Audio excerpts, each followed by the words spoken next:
Vous aimez les mondes post-apocalypse, les grosses bagarres et les transformations badass? Alors laissez-moi vous immerger dans le monde de Reaper.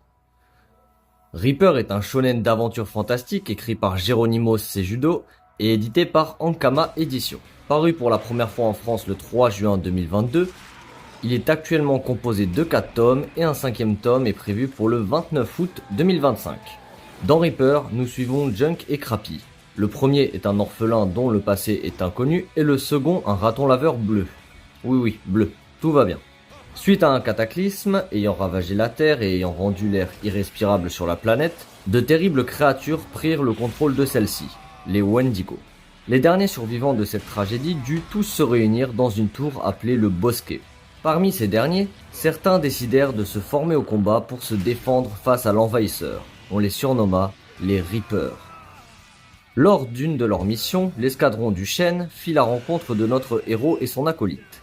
Ils furent surpris au premier abord, car notre protagoniste ne semblait pas être affecté par l'air toxique de la planète. De plus, Junk venait de faire une découverte assez particulière puisqu'il venait de trouver un mystérieux masque lui procurant des pouvoirs similaires à ceux des Reapers. Le masque semblait avoir appelé notre héros. Était-il lié? Bon alors, Reaper, est-ce que ça vaut le coup? Pour tout vous dire, je ne m'attendais pas à ça, mais c'est plutôt une bonne surprise et je ne suis pas déçu. L'histoire est bien construite, les héros sont attachants et on peut y retrouver des petites touches d'humour assez sympathiques. Concernant les envahisseurs, ou devrais-je dire les Wendigo, ils ont des designs très originaux et en ce qui concerne les pseudonymes qu'on leur donne, ils m'ont fait esquisser un sourire plus d'une fois faisant souvent référence à de la nourriture. Ils sont classés en 3 catégories, tous reconnaissables par rapport à la couleur de leurs cicatrices.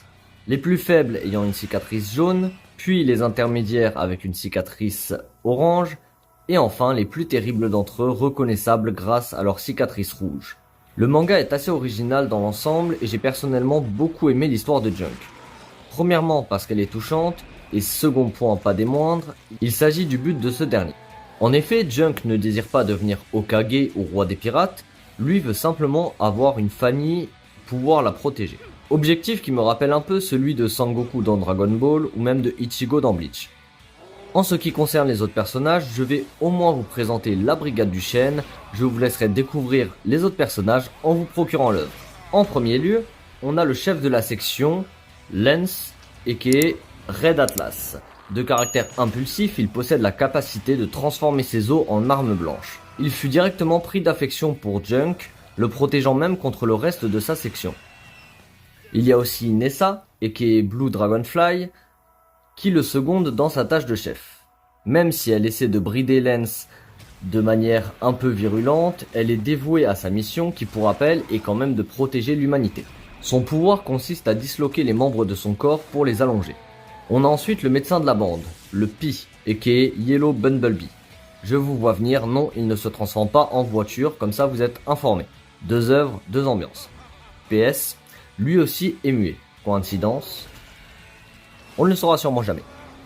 Son pouvoir consiste à créer des orbes, certaines peuvent soigner, d'autres créer des remparts de protection, et encore d'autres qui lui permettent d'attaquer car même étant médecin, il doit pouvoir se défendre en cas de besoin. Et en dernier, il y a Billy. De caractère très arrogante, elle est imprégnée d'une grande haine envers Lance.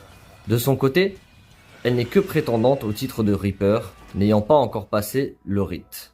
Les membres de la brigade du chêne sont vraiment très désordonnés, personne n'écoute personne et ils se chamaillent sans cesse.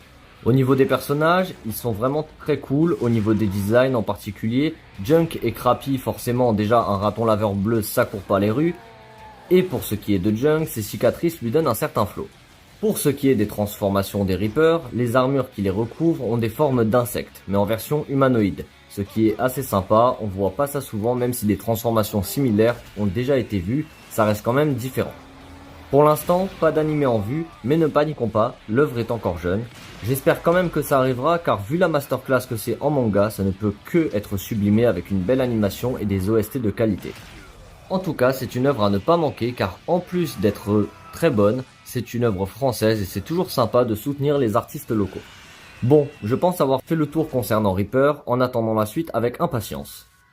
Bien sûr, comme d'habitude, n'hésitez pas à me faire un retour sur la vidéo. Si vous avez l'occasion de voir l'œuvre, dites-moi également si des reviews des prochains tomes vous intéresseraient. Et bien sûr, si vous avez d'autres œuvres à proposer pour des futures vidéos, n'hésitez pas à m'en faire part, tout se passe en commentaire.